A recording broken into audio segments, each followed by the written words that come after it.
This is DJI Mini 3 Pro, and today I will show how you can remap and change the button controls on this device. So to start, you will need to launch the Go Fly app either on your RC or on your phone. Then go into the flying interface. Next, open Settings. Select Control Category, scroll down, and here find the button customization field. Then open it, and here, as you can see, you can remap the C2 and C1 buttons, the buttons that are located right over here, so C2 and C1 respectively.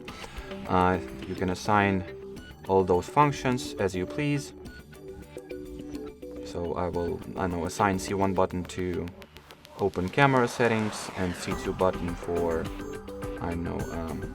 changing the gimbal mode between follow and FPV. You can also remap the right dial, this one, as well as the combination of macros, that is C1 button and right dial.